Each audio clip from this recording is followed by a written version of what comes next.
Hello friends, welcome back our channel. आप सभी का आपके अपने चैनल पर स्वागत है। और आज हम बात करने वाले हैं, डे वन है हमारा बिहार एस्टेट का। हमने कोर्स स्टार्ट किया है। जब आप इस कोर्स को करोगे तो आपको मजा आ जाएगा। 45 दिन का ये कोर्स है आपका, जिसमें 15 यूनिट आपकी कवर होंगी। और ये 15 यूनिट जो है वो आपके लिए काफी ज्यादा जो है आपका, क्योंकि अगस्त में आपकी जॉब हो जाएगी अगर आपने ये बिहार टेट का एग्जाम क्वालिफाई कर लिया तो सबसे पहले मैं बता दूं भाई, लास्ट डेट इसकी एक्सटेंड हो गई है और ऑल ओवर इंडिया से बच्चे फॉर्म डाल सकते हैं। तो ऐसा नहीं है कि सिर्फ बिहार वाले बच्चे भर सकते हैं, आप कहीं से भी आप फॉर्म भर दीजिए। तो भाई ये अच्छा मौका है आप लोगों के पास, ठीक है। ताकि ये ना हो जब अगस्त में वैकेंसी आए तो फिर आप जो है एक दूसरे से पूछते फिरो कि क्या मैं एलिजिबल हूँ। अगर आप टेट क्वालिफाई करोगे तो आप एलिजिबल हो, ठीक है। अब आगे देखो, आज हमारा पहला दिन है और पहला आपने देखा होगा आपका जो सिलेबस है उसमें स्टार्टिंग में ही आपका कंप्यूटर ऑर्गेनाइजेशन आर्किटेक्चर और डिजिटल इलेक्ट्रॉनिक्स है। तो वही हम डिजिटल इलेक्ट्रॉनिक आपका स्टार्ट करने जा रहे हैं। डिजिटल इलेक्ट्रॉनिक काफी इंपॉर्टेंट सब्जेक्ट है अपने आप में और काफी अच्छा खासा, अगर आपको एक बार समझ में आ गया तो आप चीजें कभी नहीं भूलोगे। क्वेश्चन कहाँ कहाँ से आते हैं, नंबर सिस्टम में से डायरेक्ट क्वेश्चन आते हैं, एक या दो क्वेश्चन आराम से एग्जाम में पूछा जाता है। के मार्क से क्वेश्चन आते हैं, बुलियन अलजेब्रा से क्वेश्चन आता है, ठीक है। गेट से क्वेश्चन आते हैं, ठीक है। तो भाई आज हम बात करेंगे के मैप की और बुलियन अलजेब्रा की, क्योंकि जो बुलियन अलजेब्रा है ना वहां से लॉज के ऊपर क्वेश्चन आता है। मैचअप का क्वेश्चन पूछ लेगा कि कौन सा आइडेंटिटी लॉ होता है, कौन सा आइडेंटिटी होता है, कौन सा अब्जॉर्प्शन लॉ होता है, इन्वोल्यूशन लॉ कौन सा रहेगा, है ना, कम्यूटेटिव लॉ कौन सा रहेगा, सोशेटिव कौन सा रहेगा, डी मॉर्गन थ्योरम क्या होती है। तो इस तरीके से क्वेश्चन पूछे जाते हैं और ये लॉ सिर्फ आपको याद नहीं करने एग्जाम के लिए, क्योंकि जब आप यहाँ पे क्वेश्चन सॉल्व करोगे ना, के मैप वगैरह के क्वेश्चन सॉल्व करोगे तो आपको पता होना चाहिए। आपको यहाँ पे जो है डायरेक्ट आपको एग्जाम में ये नहीं बोलेगा एक ही मल्टीप्लाई ए से करोगे तो आपको क्या मिलेगा, एक ही मल्टीप्लाई वन से करोगे तो आपको क्या मिलेगा, इस तरीके से नहीं पूछेगा। आपको जो है डायरेक्ट पूछेगा कि लो ये वाला आपको स्टेटमेंट दे देगा, बोलेगा कौन सा लो है ना। तो इस तरीके से, या फिर एक मैचअप का दे देगा, या फिर आपको एक के मैप दे देगा जिसमें आपको चीजों को सॉल्व करना रहेगा, है ना। तो इस तरीके से चीजें आपसे पूछी जाएंगी। मन तो था कि मैं आपको पहले लॉस बता दूं, लेकिन बुलियन लॉ करने से पहले, बुलियन अलजेब्रा करने से पहले हम जो है के मैप स्टार्ट करेंगे। क्या स्टार्ट करेंगे, के मैप, ठीक है। के मैप में क्या रहेगा आपका, ठीक है। तो जैसे अगर मैं यहाँ पे बात करूं तो 1 + 0 = 1, ठीक है। 1.0 = 0, ए जमा में ए का बार = 1, ए डॉट ए का बार बराबर है 0। सबसे ज्यादा हम यूज करते हैं इसको, ए जमा ए का बार जो है वो आपका क्या, तो सबसे ज्यादा यूज होता है आपका ए जमा ए का बार, ठीक है, जो 1 होता है। ए डॉट ए का बार जो है वो आपका क्या होता है, 0 होता है। अभी हम के मैप में इसको बहुत ज्यादा यूज करेंगे, है ना। और अभी एब्जॉर्प्शन लॉ में भी हम इसको यूज करते हैं, बहुत सारे लॉज में इसका यूज किया जाता है। तो अभी जस्ट मैं आपको समझाऊंगी। तो लॉ समझाने से पहले एक बार हम के मैप को देख लेते हैं, ताकि के मैप आपको बहुत अच्छे से समझ में आ जाए, किस तरीके से चीजें होती हैं वो समझ में आए, ठीक है। और उसी के साथ साथ मैं आपको लॉज भी समझाते हुए चलूंगी, ठीक है। के मैप क्या होता है कि किसी भी एक्सप्रेशन को मिनिमाइज करने के लिए हम यूज करते हैं, ठीक है। किसी भी एक्सप्रेशन को मिनिमाइज करना हो, किस तरीके से करना हो, तो सबसे पहले तो ये समझो कि के मैप आपका 2 वेरिएबल का होता है, ठीक है, 3 वेरिएबल का होता है और 4 वेरिएबल का होता है, ठीक है। 2 वेरिएबल का होगा, 3 वेरिएबल का होगा और 4 वेरिएबल का होगा, ठीक है। अब 2 वेरिएबल की अगर मैं बात करूं इस तरीके से, ए एंड बी, ठीक है। तो यहाँ पे ये 0 हो जाएगा, ये 1 हो जाएगा, ये 0 हो जाएगा, ये 1 हो जाएगा, ठीक है। मतलब 2 वेरिएबल हैं आपके ए और बी, ए और बी, ठीक है। 3 वेरिएबल की बात की जाए तो यहाँ पे आपके 3 वेरिएबल आ जाएंगे, एक सिंगल वेरिएबल यहाँ पे, और बी और सी मैंने यहाँ पे ले लिया। अब यहाँ पे तो 2 ही बनेंगे, ऊपर क्या बन जाएंगे, 4 बन जाएंगे, ठीक है। यहाँ पे तो 0 1 ही होगा, यहाँ पे 0, ठीक है, 0 0 0 1, और यहाँ पे जो है आपका क्या आ जाएगा, 1 1 आ जाएगा, और देन आपका 1 0 आ जाएगा, ठीक है भाई। पहले 0, फिर 1, फिर 3, फिर 2, क्योंकि के मैप की जो हम इस तरीके से रिप्रेजेंटेशन जो करते हैं वो किसके बेस पे करते हैं, ग्रे कोड के बेस पे होती है, नॉर्मल बाइनरी पे नहीं होती, जो है ग्रे पे होती है। अब 4 वेरिएबल में यहाँ पे भी 2 वेरिएबल ए और बी, और यहाँ पे भी 2 वेरिएबल, ठीक है। तो यहाँ पे भी 4 बन जाएंगे और यहाँ पे भी जो है ऊपर भी 4 बन जाएंगे, ठीक है। यहाँ पे 0 0 आ जाएगा, 0 1 आ जाएगा, 1 1 आ जाएगा, 1 0 आ जाएगा, 0 0 0 1 1 1 एंड 1 0, ठीक है। तो इस तरीके से ये आपका हो जाएगा। अभी हम डिटेल में एक एक करके समझेंगे, डोंट वरी, ठीक है। इतना समझ में आया? देखो के मैप की जो रिप्रेजेंटेशन है वो ग्रे कोड के बेस पे होती है, 2 वेरिएबल में, यानी कि 2 की पावर 1, ठीक है भाई, 2 वेरिएबल है, ठीक है, 2 वेरिएबल है आपके, ठीक है। अभी यहाँ पे कितने वेरिएबल हैं? सॉरी 2, तो 2 की पावर 2 यानी कि 4 हो गए। यहाँ पे कितने वेरिएबल हैं? 3 वेरिएबल हैं, तो 8, 1 2 3 4 5 6 7 8, 8 बन गए, 1 2 3 4, यहाँ पे 4 बन गए। अब यहाँ पे कितने वेरिएबल हैं? 4 वेरिएबल है, तो 2 की पावर 4 हो जाएगा, तो टोटल कितने आ जाएंगे? 16। तो यहाँ पे देखो 16 आपके हैं। अगर हम 5 वेरिएबल की बात करते हैं तो 2 की पावर 5 यानी कि 32 आ जाएगा, लेकिन ज्यादातर आपके एग्जाम में 4 वेरिएबल तक ही आता है, 5 वेरिएबल का नहीं आता है, इसलिए हम इतना ही समझेंगे। अब मैं यहाँ पे आपको एक क्वेश्चन समझाती हूँ, ठीक है। क्वेश्चन है a जमा a बार b, ठीक है भाई, ठीक है। अब इस तरीके से क्वेश्चन आ जाए और आपको बोले कि इसको मिनिमाइज करके बताओ, बहुत आसान सा क्वेश्चन है, बच्चे देखते ही बता देंगे, लेकिन बात यहाँ पे समझाने की है, बात यहाँ पे समझाने की है, तो बहुत डिटेल में हम इसको समझेंगे। देखो एक तो तरीका है कि भाई हम इसको जो है इसमें यहाँ पे और यहाँ पे हम वेरिएबल पूरा कर ले। अब देखो यहाँ पे क्या मिसिंग है? यहाँ पे b नहीं है, ये वाला तो पूरा है। अब b नहीं है तो हम क्या करेंगे? इसकी मल्टीप्लाई किससे करेंगे? b प्लस b बार से करेंगे, क्योंकि हमें पता है कि b प्लस b बार हमारा 1 बनाता है। जैसे मैंने अभी आपको पीछे बताया था कि a जमा a का बार 1 के बराबर होगा, तो वैसे ही यहाँ पे b जमा b का बार क्या हो जाएगा? 1 हो जाएगा। होना ना होना बराबर है, लेकिन हमें वेरिएबल पूरे करने हैं और पीछे हमारा क्या है? a बार b, ठीक है। ये आपका लॉ है, मैं आपको समझाऊंगी। अब यहाँ पे मैं इसको ओपन करूंगी तो ए बी का बार और a बार b, ये बन गया। और इस टाइप की फॉर्म को हम कैनोनिकल या स्टैंडर्ड फॉर्म बोलते हैं, जिसमें सारे वेरिएबल होते हैं। तो इस टाइप के फॉर्म को कैनोनिकल या फिर स्टैंडर्ड फॉर्म कहा जाता है। क्या कहा जाता है? कैनोनिकल, या फिर हम क्या बोलते हैं? स्टैंडर्ड फॉर्म कहते हैं। समझ में आया? अब देखो जब मुझे इस तरीके का क्वेश्चन है, मुझे इसको मिनिमाइज करना है। मिनिमाइज करने के लिए मैंने क्या किया भाई? इसके सारे वेरिएबल्स को मैंने इसको पूरा एक कैनोनिकल फॉर्म में कन्वर्ट कर लिया। अब मैं यहाँ पे इसका क्या बना दूंगी? के मैप। मैंने क्या बताया था कि के मैप हम इसलिए यूज करते हैं ताकि हम पर्टिकुलर एक्सप्रेशन को क्या कर सके? मिनिमाइज कर सके। मिनिमाइज करने के लिए तो भाई इसमें कितने वेरिएबल हैं आपके? 2 ही वेरिएबल हैं, a और b। तो ठीक है, 2 वेरिएबल का के मैप बनेगा a और b। तो यहाँ पे 0 आ जाएगा, यहाँ पे 1 आ जाएगा, यहाँ पे 0 आ जाएगा, यहाँ पे 1 आ जाएगा, ठीक है। अब यहाँ 0 0 को मिला के 0 0 है, ये 0 1 है, ये 1 0 है और ये आपका 1 1 है, यही है। अब हमारा जो है, अब कहाँ पे आएंगे? अब मैं इसकी ग्रुपिंग करूं तो यहाँ पे क्या है आपका? ए बी आपका कहाँ पे है? 1 1 है। ए बी बार यानी कि 1 0, ए बार बी यानी कि 0 1, ठीक है। तो कहाँ पे 1 आएगा? ए बी की जगह पे, यानी कि जहाँ पे 1 1 है वहां पे 1 आ गया, ठीक है।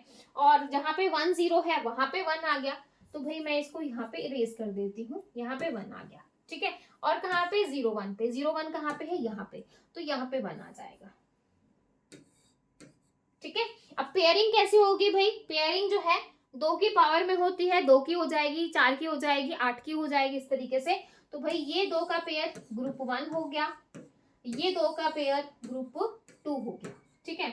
अब ग्रुप 1 की बात करूं तो यहाँ से मुझे क्या मिल रहा है? a। और ऊपर से बात करूं तो ऊपर में b की वैल्यू जो है 0 भी आ रही है और 1 भी आ रही है। b की वैल्यू फ्लैक्चुएट हो रही है, फ्लैक्सिबल नहीं है, तो इसलिए सिर्फ यहाँ पे a आ जाएगा। ग्रुप 2 की बात करूं तो यहाँ पे क्या हो रहा है? a की वैल्यू फ्लैक्चुएट कर रही है, यानी कि a की वैल्यू फिक्स नहीं है, 0 भी आ रहा है, 1 भी आ रहा है, लेकिन b की वैल्यू फिक्स है, तो यहाँ पे b। तो यानी कि अगर मैं इसको सॉल्व करती तो यहाँ पे मुझे क्या मिला? a जमा में b। और इसी को हम क्या बोलते हैं? लॉ ऑफ एब्जॉर्प्शन भी कहा जाता है। इसको क्या कहा जाता है? Law of absorption law. कौन सा लॉ कहा जाता है? एब्जॉर्प्शन लॉ कहा जाता है, कि इसने अपने आप में जो है एब्जॉर्ब कर लिया। मतलब मैं इसको यहाँ पे अगर आपको डायरेक्ट समझाने की बात करूं तो डायरेक्ट आपको इसको इस तरीके से भी कर सकते थे। a जमा में a का बार, भाई एक बार a की इससे कर दो और a जमा में b, ठीक है। तो a जमा a का बार आपका 1 हो जाता और a जमा b आपको मिल जाता है। लेकिन समझाने के लिए कि भाई ये तो बहुत छोटा सा है, लेकिन आपको एग्जाम में इतना बेसिक क्वेश्चन आ भी सकता है, क्योंकि बहुत जो है आसान क्वेश्चन भी आते हैं और मुश्किल भी आते हैं, तो आपको हर तरह की आपकी प्रैक्टिस होनी चाहिए। तो भाई ये आपका एब्जॉर्प्शन लॉ है। क्वेश्चन पूछा जा सकता है कि एब्जॉर्प्शन लॉ आपका क्या होता है, और एब्जॉर्प्शन लॉ को हम किस तरीके से जो है किसके बराबर है, कौन सा ट्रू है कौन सा फॉल्स है, इस तरीके से भी आपसे क्वेश्चन पूछे जा सकते हैं। तो भाई इस एब्जॉर्प्शन लॉ को मैंने इस स्कीम आपसे आपको सॉल्व करके बताया है, जो कि आपको ए और बी मिला है, जो मैंने आपको डायरेक्ट भी बता दिया। आई होप आपको इतना समझ में आया होगा। देखो भाई इतना हमारे पास, देखो सिर्फ आपके पास ज्यादा टाइम नहीं है, मार्च में आपका एग्जाम है, तो आप ये सोचो कि हम बिल्कुल एक एक चीज को वो करके चले, मतलब चीजें मैं आपको डायरेक्ट जो आपके एग्जाम में आ रही हैं सिर्फ मतलब वो मैं आपको करवा रही हूँ, और यहाँ से आपको क्वेश्चन डेफिनेटली क्या 200% एग्जाम में देखने को मिलेगा। और मेरी पूरी कोशिश है कि मैं बिल्कुल आपको बेसिक से करवाऊं, लेकिन आपका सिलेबस पूरा करवाना भी बहुत जरूरी है, क्योंकि भाई आपका सिलेबस कम नहीं है, बहुत ज्यादा है, और आपको एग्जाम्पल्स भी करवाने हैं, प्रैक्टिस भी करनी है भी। के मैप में हमें बहुत कुछ समझना है। के मैप में आपकी 2 टर्म्स होती हैं, एसओपी होती है, पीओएस होती है, वो क्या होती है वो अभी हम समझेंगे। अभी आपको इतना समझ में आ गया होगा के मैप से जो है हम एक्सप्रेशन को मिनिमाइज करते हैं। के मैप आपका 2 वेरिएबल का भी होता है, 3 का भी होता है, 4 का भी होता है, ठीक है। अब के मैप में आपकी जो है ये आपको जो है एब्जॉर्प्शन लॉ समझ में आ गया होगा मेरी ख्याल से। अब एब्जॉर्प्शन लॉ को आप कभी भूलोगे नहीं। एब्जॉर्प्शन लॉ समझ में आ गया भाई, एब्जॉर्प्शन लॉ समझ में आ गया। एब्जॉर्प्शन लॉ क्या होता है, देखो इसने जो है यहाँ पे ए बार को अपने आप में ही एब्जॉर्ब कर लिया, मतलब आपकी टर्म जो है वो एब्जॉर्ब हो गई, मतलब उसके अंदर ही मिल गई, ठीक है। इतना समझ में आया, ओके। अब आगे देखो, इसमें जो है आपकी 2 टर्म होती है, एक होती है एसओपी और एक होती है पीओएस। इसको बोलते हैं sum of product. Sum of product, sum of product कैसे, जैसे जमा जमा, जैसे A B, A bar B, A B का बार, यानी कि सम ऑफ प्रोडक्ट, मतलब ये जो प्रोडक्ट है इनका सम, ठीक है। तो ये आपका क्या हो जाएगा, सम ऑफ प्रोडक्ट हो जाएगा। ये आपका क्या है, product of sum, product of sum. तो इसमें क्या आएगा, यहाँ पे ए जमा बी, यहाँ पे प्रोडक्ट हो जाएगा ए बार बी, ठीक है, जमा, और ए जमा बी का बार, ठीक है। तो ये हो जाएगी आपकी पीओएस फॉर्म, ठीक है। इस एसओपी को हम क्या बोलते हैं, मीन टर्म भी कहते हैं। एसओपी को मीन टर्म भी कहा जाता है। क्या कहा जाता है, मीन टर्म। और पीओएस को मैक्स टर्म भी कहा जाता है। पीओएस को हम मैक्स टर्म भी कहते हैं, ठीक है। इसको हम स्मॉल एम से कैपिटल जो है रिप्रेजेंट करते हैं, इसको कैपिटल एम से रिप्रेजेंट किया जाता है, ठीक है। इसका जो साइन है वो इस तरीके से समेशन, ठीक है। जैसे मैं यहाँ पे ले लू 0 1 3 5, ठीक है। तो यानी कि ये जो है ये आपका समेशन यानी कि एसओपी को बता रहा है, और यहाँ पे आपका आ जाएगा पाई 0 1 3 5, ठीक है। तो ये बताता है प्रोडक्ट को, ठीक है। ये क्या बताएगा, आपका प्रोडक्ट को बताएगा, ये समेशन को बताता है, यानी कि एसओपी, ये आपका पीओएस। ज्यादातर एग्जाम में या ज्यादातर जो हम करते हैं वो एसओपी करते हैं, और एसओपी से ही क्वेश्चन आते हैं, लेकिन आपको दोनों आने चाहिए कि भाई अगर बाई चांस पीओएस से आ जाए तो क्या करोगे, लेकिन दोनों सेम है। बस यहाँ पे कंसीडर किया जाता है 1 को, और यहाँ पे कंसीडर करते हैं 0 को, बस दोनों में, और कोई भी डिफरेंस नहीं है, कोई भी डिफरेंस नहीं है, ठीक है। इतना समझ में आया, इतना समझ में आया कि एसओपी क्या होती है, पीओएस फॉर्म क्या होती है ना। ये सारी चीजें क्लियर हैं भाई, ये सारी चीजें क्लियर हैं। 2 वेरिएबल 3 वेरिएबल ये सब क्लियर है,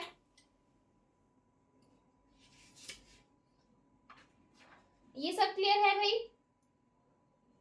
mean term max term clear है, मीन टर्म और मैक्स टर्म क्लियर है, ठीक है। समझ में आया, ये आपकी मीन टर्म है और ये आपकी मैक्स टर्म है।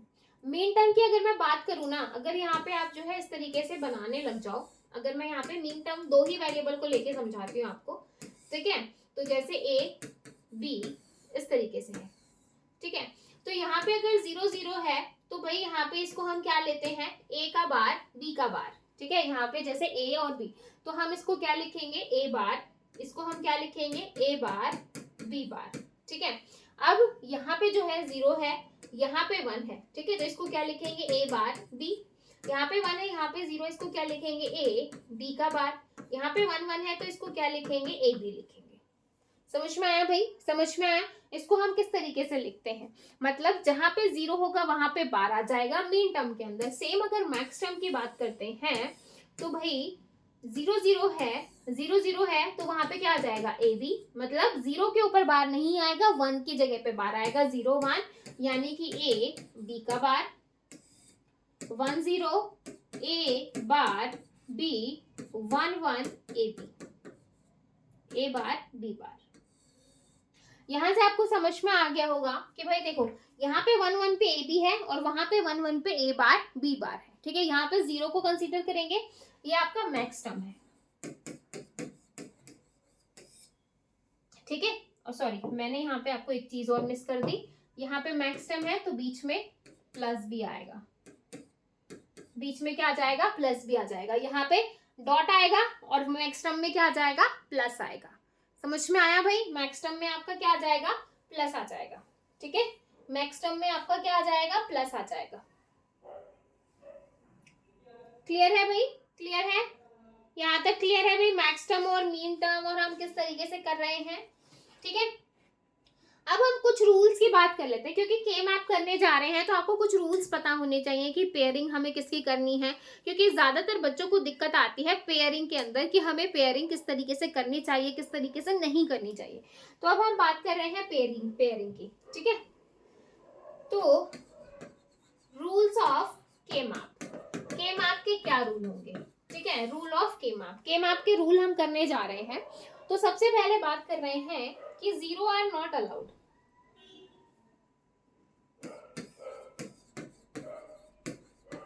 मतलब 0 और 1 का जो है आप ग्रुप नहीं बना सकते, ठीक है। अगर आप पीओएस एसओपी की बात कर रहे हो तो जैसे इस तरीके से है आपका 0 और 1, ठीक है, 1 और 0, ठीक है। अगर मैं आपको बोलूं भाई आप इस तरीके से ग्रुपिंग कर दो, मतलब आपने इस तरीके से ग्रुपिंग कर दी, जो कि बिल्कुल भी अलाउड नहीं है।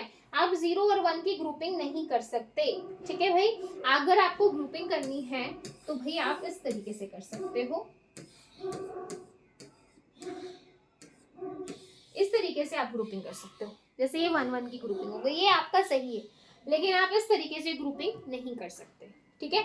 समझ में आया भाई, समझ में आया। इस तरीके से 0 और 1 की ग्रुपिंग अलाउड नहीं है। ऐसा नहीं है कि आपको जो भी मिले आप उसकी ग्रुपिंग कर दोगे, ऐसा नहीं करना। मैं जो है मीन टर्म है तो भाई 1 की ग्रुपिंग होगी, मैक्स टर्म है तो 0 की ग्रुपिंग होगी, लेकिन 0 की 1 के साथ नहीं करनी है। अब देखो नो डायगोनल नहीं करना है आपको। नो डायगोनल का मतलब कि भाई इस तरीके से आपका है, और मैंने अभी जस्ट अभी पीछे बताया था यहाँ पे 0 है, यहाँ पे 1 है, यहाँ पे 1 है, यहाँ पे 0 है। अब इसकी ग्रुपिंग कैसे करोगे भाई, ग्रुपिंग कैसे करोगे, क्या पता कई बच्चे इस तरीके से कर दें, इस तरीके से। तो इस तरीके से ग्रुपिंग अलाउड नहीं है। आप डायगोनल की ग्रुपिंग नहीं कर सकते कि भाई सिंगल तो हो नहीं रही है, क्या करते हैं इस तरीके से ग्रुपिंग कर देते हैं, जो बिल्कुल सही नहीं है। इस तरीके से आपकी ग्रुपिंग नहीं होगी, ठीक है। ग्रुपिंग जो है वो या तो ऐसे ऐसे हो सकती है, या फिर ऐसे हो सकती है, या फिर ऐसे हो सकती है, ठीक है। मतलब मैं आपको बता रही हूँ, अब आप सोचोगे मैडम 4 का ही ना ग्रुप बना देते हैं, लेकिन मैं आपको समझा रही हूँ कि नीचे कर लो, इधर कर लो, उधर कर लो, कहीं पे भी कर लो, लेकिन इस तरीके से डायगोनल में नहीं होगी, ठीक है। नेक्स्ट देखो, नेक्स्ट है आपका only power of 2 number of cells allowed. मतलब ऐसा नहीं है कि आपने जो है चार का ग्रुप बना सकते हो, 2 का बना सकते हो, 3 का ग्रुप नहीं बना सकते। कैसे, जैसे 2 का ग्रुप तो हमने अभी देखा ही था, इस तरीके से 2 का ग्रुप बना दिया, जो बिल्कुल सही है, ठीक है। मे बी आपको इस तरीके से दिख रहा,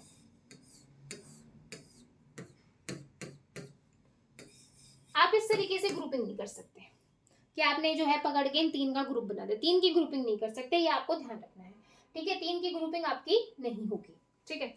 इस तरीके से कर सकते हो कि सपोज जो है यहाँ यहाँ यहाँ चारों 1 है, आप 4 की ग्रुपिंग कर दो, 4 की ग्रुपिंग चलेगी, 3 की ग्रुपिंग आपकी नहीं चलेगी। समझ में आया। इस तरीके से 2 की कर सकते हो, 3 की नहीं कर सकते, 4 की कर सकते हो, ठीक है। इसके बाद जो है अगर आपको 8 की ग्रुपिंग करनी है, पता चले आप इस तरीके से कर दो, यहाँ पे 1 1 1 1 इस तरीके से लिखा हुआ है, और नीचे यहाँ पे 1 0 0 1 इस तरीके से सोच रहे हो कि भाई पूरा ही एक ग्रुप बना दो, जो कि पॉसिबल नहीं है। आप इस तरीके से पूरे की ग्रुपिंग नहीं कर सकते हो, समझ में आया? तो इस तरीके से ग्रुपिंग भी अलाउड नहीं है। यहाँ पे 1 1 होता तो अलाउड होती। अब जो है यहाँ पे ऊपर की 4 की करनी पड़ेगी या फिर इन कॉर्नर्स की कर दो 4 की, ठीक है? तो इस तरीके से आपकी ग्रुपिंग हो जाएगी, ठीक है? ठीक है भाई, ठीक है, इतना समझ में आया? इतना समझ में आया? और एक चीज और मैं आपको बता देती हूँ कि भाई सपोज जो है इस तरीके से आपको कोशिश करना है कि जब भी आप ग्रुपिंग करो ना, जब भी आप ग्रुपिंग कर रहे हो तो आप सबसे बड़ा देखो, सबसे बड़ा। ऐसा नहीं है कि आप छोटा ग्रुप भी मिल रहा है आपने ग्रुप बना दिया, आप कोशिश करो कि पहले बड़ा ग्रुप बनाने की। अगर बड़ा नहीं मिलता फिर आप छोटे के साथ जाओ। जैसे आपको इस तरीके से यहाँ पे इस तरीके से है, ठीक है? और सेम मैं आपको एक और बना के दिखाती हूँ, सेम एज इट इज, ठीक है? अब यहाँ पे देखो, आप सोचोगे कि भाई ये जो है इस 2 की ग्रुप कर देता हूँ, इस 2 का कर देता हूँ, इस 2 का कर देता हूँ, ठीक है? जो कि बिल्कुल गलत है। ऐसा आप नहीं कर सकते क्योंकि आपकी पहली प्रायोरिटी है सबसे बड़ा ग्रुप बनाने की। तो सबसे बड़ा ग्रुप यहाँ पे 4 का ग्रुप बन रहा है, दैट इज ग्रुप 1। फिर उसके बाद ये 4 का ग्रुप बन रहा है, दैट इज ग्रुप 2, ठीक है? आप इस तरीके से 2 के ग्रुप नहीं बना सकते। अगर 4 के ग्रुप बन रहे हैं, 4 का अगर पॉसिबल है, तो आप इस तरीके से 2 ग्रुप के साथ नहीं जा सकते। समझ में आया भाई? समझ में आया?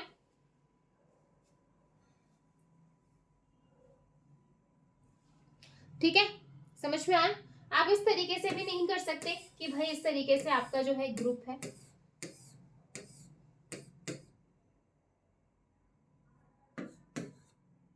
ठीक है? इस तरीके से है तो सब, अगर आपका इस तरीके से है तो आप इस तरीके से करो। आप सोचो कि भाई 1 अकेला रह गया, सिंगल का ग्रुप बना देता हूँ, ऐसा नहीं करना। एक तो ग्रुप बन गया, अब इस ग्रुप की इस ग्रुप के साथ कर दो। मतलब ऐसा नहीं कि 1 आपका रिपीट हो रहा है तो गलत है, आप रिपीट नहीं कर सकते। आप रिपीट करो, रिपीट आप कर सकते हो।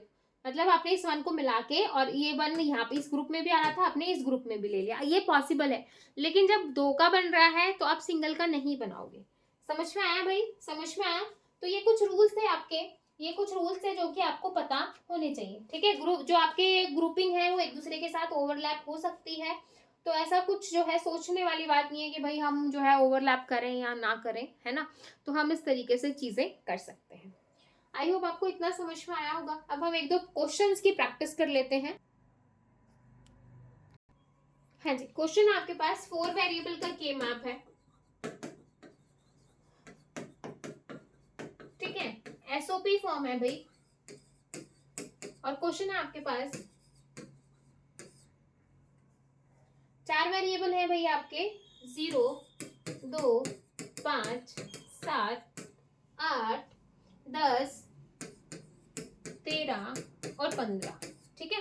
तो सबसे पहले क्या करेंगे, 4 वेरिएबल का के मैप ड्रॉ करेंगे।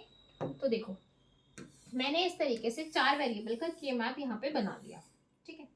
1 2 3 4, 1 2 3 4, ए भी यहाँ पे आ गया और सी डी यहाँ पे आ गया, ठीक है?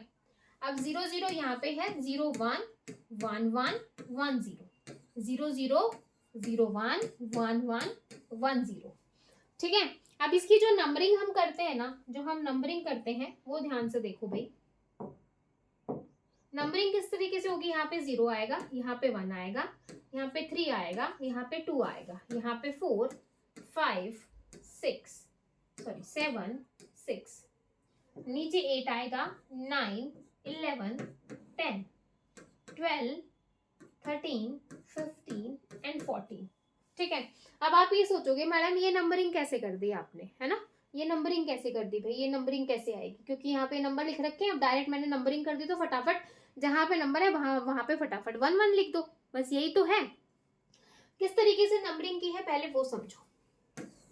ये मैं एक और आपको के मैप बना के दिखा रही हूँ। यहाँ पे 1 2 3 4, 1 2 3 4, यहाँ पे ए भी है, यहाँ पे सी भी है, ठीक है भाई? अब मैंने क्या बोला कि जो है ग्रे कोड की रिप्रेजेंटेशन पे लिखा है, इतना तो समझ में आया कि पहले 0 0 फिर 0 1 फिर 1 1 फिर 1 0, सेम नीचे वाली साइड आ जाएगा 0 0 0 1 1 1 1 0। अब देखो ये 2 0 ये 2 0, यहाँ पे इस कॉलम पे कितनी आ जाएंगी, 4 0 आ जाएंगी, और 4 0 हमारी क्या होती है, 0 होता है। फिर यहाँ पे 2 0 और 0 1, तो 3 0 और 1 आ गया। 2 0 और 2 1, 2 0 और 2 1, 2 0 और 1 0। ठीक है, मतलब इसकी इस रो की मल्टीप्लाई इन सब के साथ कर दो और इस तरीके से लिख दो। ठीक है, 0 1 है तो 0 1 डबल 0, 0 1 0 1 0 1 डबल 1 0 1 1 0।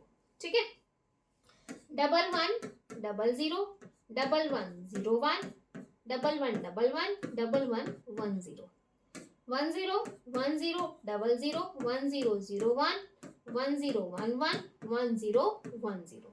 ठीक है, इस तरीके से हो गया भाई। मतलब पहले ये वाली रो, फिर ये सारे कॉलम, फिर ये वाली रो, फिर ये सारे कॉलम, फिर ये वाली रो, फिर ये सारे कॉलम, ये वाली रो, इस तरीके से। ठीक है, अब हमें ये पता है, क्या पता है भाई अब हमें ये पता है कि 4 0 हो वो 0 होता है, ये 1 होता है, डबल 1 हो तो 3 होगा, 1 0 है तो 2 होगा। तो मैंने इसी तरीके से नंबरिंग की थी 0 1 3 2। ठीक है, ये क्या है आपका 4, ये क्या है 5। अब पहले यहाँ पे 7 आएगा, फिर आपका 6 आएगा। क्यों? क्योंकि यहाँ पे डबल 1 पहले है। ठीक है, अब यहाँ पे देखो डबल 1 पहले है इससे, तो यानी कि ये वाली आपकी जो है ये आपका 12 हो जाएगा, ये आपका 13 हो जाएगा, ये 15 हो जाएगा और ये 14 हो जाएगा। 8 वाली रो आपकी सबसे नीचे रहेगी, ये आपका जो है 8 हो जाएगा, 9 हो जाएगा, 11 हो जाएगा और 10 हो जाएगा। ठीक है, तो इस तरीके से मैंने नंबरिंग वहां पे की थी। समझ में आया कि नंबरिंग हमने कैसे की? सेम नंबरिंग हम 3 वेरिएबल की करेंगे, सेम आप 3 वेरिएबल की करोगे। ठीक है, आप इसको जो है ए बार, बी बार, सी बार, डी बार भी बोल सकते हो, ए बार, बी बार, सी बार, डी। ठीक है, तो इस तरीके से ये आपके हो जाएंगे, इस तरीके से आपका हो जाएगा। तो सेम हमने इस तरीके से नंबरिंग की है, आप एक दो बार इसकी प्रैक्टिस कर लेना, ये नंबरिंग आपको बहुत अच्छे से याद हो जानी चाहिए। ठीक है, अब देखो 0 पे 1 है। ठीक है, कहाँ का है? 0 पे। ठीक है, 2 पे, 5 पे, 7 पे, 8 पे, 10 पे, 13 पे और 15 पे, इस तरीके से है भाई। इस तरीके से सबसे पहले हमारी कोशिश रहेगी सबसे बड़ा पेयर बनाने की। सबसे बड़ा पेयर भाई ये 4 का पेयर आपको दिख रहा है, ये 4 का पेयर दिख रहा है, ये 4 का पेयर। ठीक है, ग्रुप 1। अब यहाँ पे ये कॉर्नर में 1 है, यहाँ पे कॉर्नर में 1 है, यहाँ पे कॉर्नर में 1 है, यहाँ पे कॉर्नर। जब इस कॉर्नर को इस कॉर्नर से मिलाओगे तो सारे एक साथ हो जाएंगे, यानी कि कॉर्नर का भी एक अपना एक अलग से ग्रुप बनता है। और ये ग्रुप भी आपका कितने का बनेगा? 4 का। भाई 4 कॉर्नर है, चारों को आपने कर दिया तो 4 की ग्रुपिंग हो गई, इसको बोलेंगे ग्रुप 2। ठीक है, अब ग्रुप 1 आपका किस तरीके से आ जाएगा? ग्रुप 1 देखो, ग्रुप 1 कहाँ पे है? यहाँ पे 0 1, भाई ये ग्रुप 1 है, ये वाली लाइन और ये वाली लाइन। तो ये ए बी वाली लाइन में देखो 0 1 और 1 1। ठीक है, ग्रुप 1 में यहाँ पे क्या है? ए बी में ए और बी क्या है? 0 1 और 1 1। अब देखो वैल्यू किसकी फिक्स है, हमेशा याद रखना, जिसकी वैल्यू फिक्स होगी वही आएगा, जिसकी वैल्यू फिक्स नहीं है उसको डिस्कार्ड कर दो। ठीक है, वैल्यू किसकी फिक्स है? बी की वैल्यू फिक्स है, ए की वैल्यू फिक्स नहीं है, तो ए को डिस्कार्ड कर दिया, बी को मैंने यहाँ पे लिख दिया, बी को लिख दिया। ठीक है, अब जो है देखो इधर वाला काम हो गया, अब ऊपर वाला काम देखो 0 1 और 1 1। सी डी है आपका 0 1 और 1 1। ठीक है, सी की वैल्यू क्या है? सी की वैल्यू क्या हो रही है? फ्लैक्चुएट कर रही है, फिक्स नहीं है, तो सी को क्या कर दिया? डिस्कार्ड कर दिया। डी की वैल्यू ले लेंगे क्योंकि डी की वैल्यू फिक्स है 1 1, तो यहाँ पे जो है क्या आ जाएगा? बी जमा सॉरी बी डी आ जाएगा। बी जमा डी तब आता जब ये पीओएस फॉर्म होती। ठीक है, अब यहाँ पे देखो ग्रुप 2, ग्रुप 2 में एक तो ये वाला और एक ये वाला, यही रो है ना, बीच वाली 2 रो तो है नहीं, 0 0 और 1 0। ठीक है, वैल्यू किसकी फिक्स है भाई? अगेन ए की वैल्यू फिक्स नहीं है, किसकी वैल्यू फिक्स है? बी की। लेकिन अब की बार बी की वैल्यू पे क्या है? बार, क्योंकि बी की वैल्यू क्या है आपकी? 0, तो बी का बार आ जाएगा। सेम यहाँ पे देखो सी और डी की, 0 0 और 1 0, 0 0 और 1 0, सी और डी। अगेन सी की वैल्यू फिक्स नहीं है, डी की वैल्यू फिक्स है, लेकिन डी की वैल्यू पे भी क्या आ जाएगा? आपका बार आ जाएगा। डी की वैल्यू पे भी आपका क्या आ जाएगा? बार आ जाएगा। क्या आ रहा है भाई? बार आया। अब देखो दोनों ग्रुप का ये आ गया, फाइनल आउटपुट आपको क्या मिलेगी? बी डी जमा में बी बार डी बार। तो इस क्वेश्चन को सॉल्व करने के बाद फाइनली जो मुझे आंसर मिला है बी डी जमा में बी बार डी बार, तो ये जो है आपको यहाँ पे आंसर मिल जाएगा। समझ में आया भाई? ये आंसर आपको यहाँ पे मिल जाएगा। समझ में आया? समझ में आया भाई? इतना समझ में आया? तो ये था आपका जो है के मैप के क्वेश्चंस, और के मैप के क्वेश्चंस मैंने आपको पूरी कोशिश की है कि मैं आपको अच्छे से समझा पाऊं, है ना।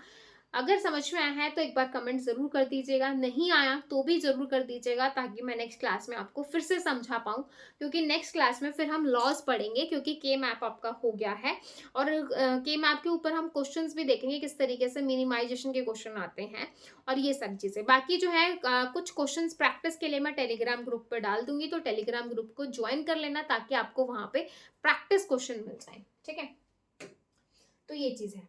अब जो है देखो के मैप है ये, और के मैप के कुछ क्वेश्चंस मैं आप लोगों को आपको यहाँ पे दे देती हूँ। ये आपके जो है के मैप है, ये सारी चीजें हमने पढ़ी हैं, ठीक है। ये सारा मैंने आपको पढ़ाया है। ये आपका 3 वेरिएबल का के मैप आ जाएगा, फिर आपका 4 वेरिएबल का के मैप आ जाएगा, ठीक है।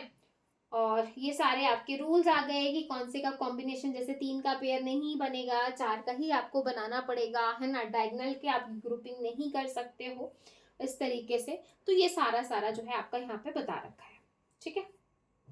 तो ये सारा आपका जो है इस तरीके से है, ठीक है। तो यहाँ पे जो है क्वेश्चन ये नोट कर लीजिए, क्वेश्चन ये नोट कर लो भाई, क्वेश्चन ये नोट कर लो 01257, क्वेश्चन नोट कर लीजिए 01257 8 9 10 13 और 15, ठीक है। ये क्वेश्चन नोट कर लो, ताकि जो है प्रैक्टिस के लिए करके लाओ। 4 वेरिएबल का के मैप है, मेन टर्म है, यानी कि एसओपी फॉर्म आपको निकालनी है, और 4 वेरिएबल का है। प्रैक्टिस करना, क्योंकि जितनी प्रैक्टिस करोगे, क्योंकि ये चीजें जितनी आपको टिप्स पे होंगी तभी आपको कॉन्फिडेंस आएगा, है ना। तो भाई इसको लिख लो, है ना। एक क्वेश्चन और मैं आपको लिखवा देती हूँ, ठीक है। इस क्वेश्चन का सॉल्यूशन मैं आपको कल करवाऊंगी, इस क्वेश्चन का सॉल्यूशन मैं आपको कल करवाऊंगी भाई, ठीक है। हाँ जी, सेकंड क्वेश्चन देखो भाई।